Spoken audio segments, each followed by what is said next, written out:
recently commented on one of my videos asking about pushing ourselves, and their comment was something to the tune of, but shouldn't we not push ourselves too much? And I know there is a huge amount of fear surrounding that, because it's like, but if I push myself, I'm gonna go backwards. If I push myself, I'm gonna experience so much fear that I'm going to end up worse than I was when I started exposure therapy. And here's why I think this concept is flawed. It does make sense in a way. Really throwing yourself in the deep end can be intense and can be scary.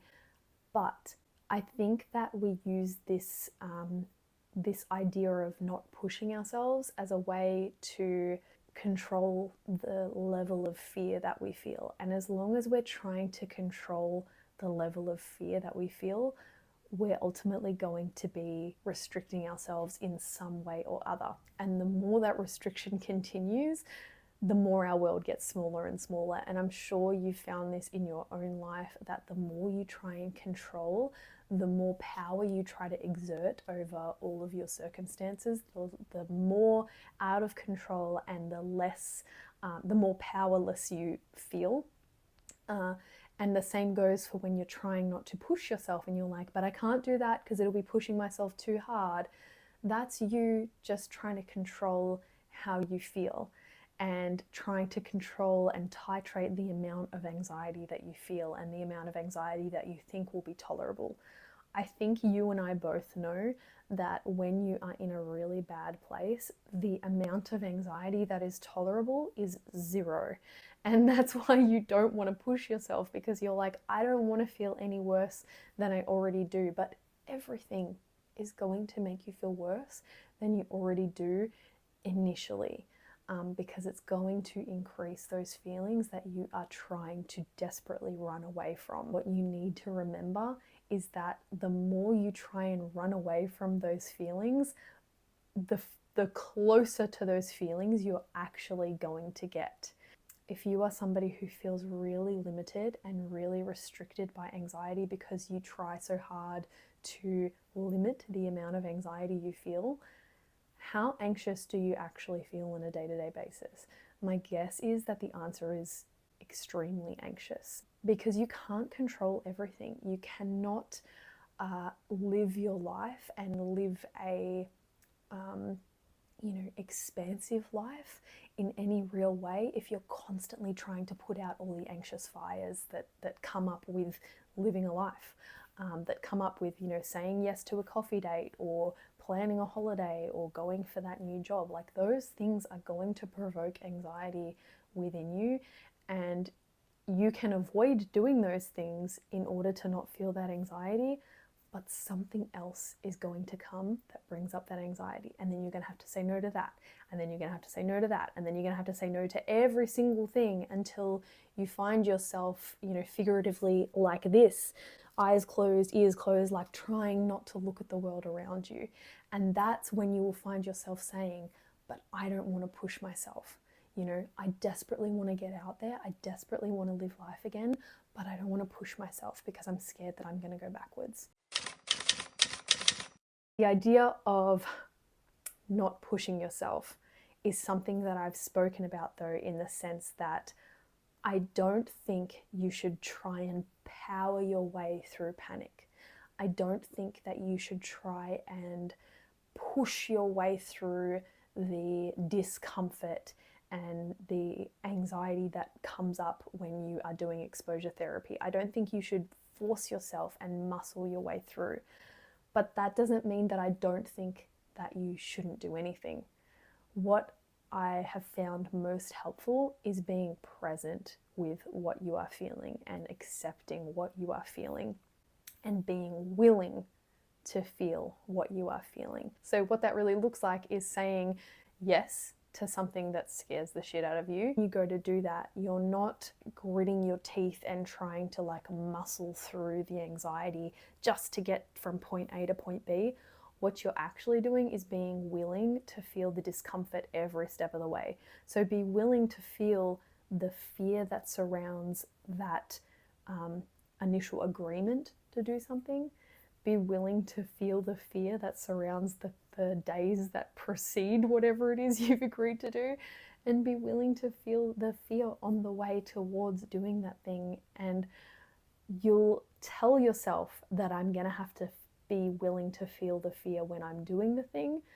But I think what you'll find is that when you are actually doing the thing, the fear really won't be there, because it's mostly anticipatory fear. And that's what we think we have to push through. It's not so much what we have to push through as what we have to be willing to be present with. When I think of pushing through panic, what I think about is, like I said before, that figurative, like closing your eyes, you know, closing your ears, like trying to like not see the panic and anxiety, and trying to force your way through despite all the fear that's happening.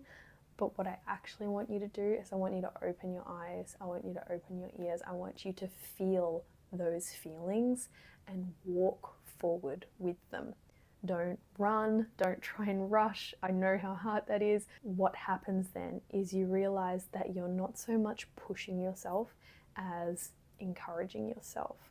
You're not so much dragging yourself through as you are like holding your own hand and walking through with yourself. So to give you some real-time examples, what this used to look like for me was I tried to push through my anxiety by taking heaps of medication and by like trying to control every aspect of my exposure, you know, from like the time of day I would get in the car and go to, you know, I had to drive myself, someone else couldn't be in the car with me.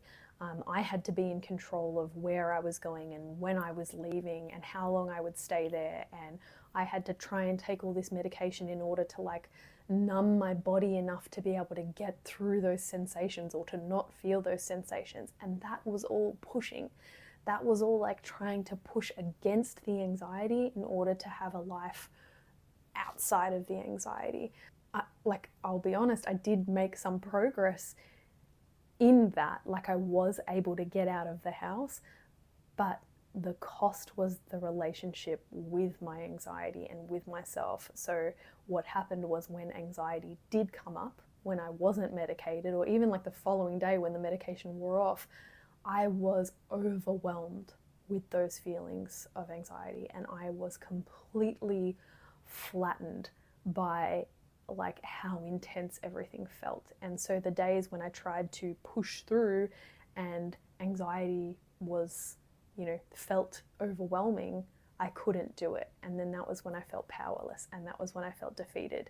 Because again, I'll go back to what I said in the beginning, that the more power you try to have over every aspect and outcome, and the more control you try to exert, the more out of control you feel, the more powerless you end up feeling. So whenever anxiety did pop up and I had tried, you know, to push through it, but it came up again stronger, I was like, I feel powerless against this. I feel like I have no control. You know, I'm trying so hard and I'm not getting anywhere. Whereas when I started to really focus on being present with the sensations and being willing to feel the discomfort even though I didn't like it, and being willing to talk about it, and being willing to like actually look at it and spend time with it, that was when I realized that it wasn't about pushing through, it was about being with, and that I didn't necessarily have to worry about you know, like not overwhelming myself and not sort of biting off more than I could chew and agreeing to things that were like too intense. I didn't have to worry about that, because every opportunity was another way to learn how to be with those anxious feelings and to learn how to grow with my anxiety, not without. I hope this video has been helpful. I hope that kind of answered the questions on shouldn't we not push ourselves and where I stand on that. If you have any questions, leave them down below. I hope you're all doing really well, and I will see you next time.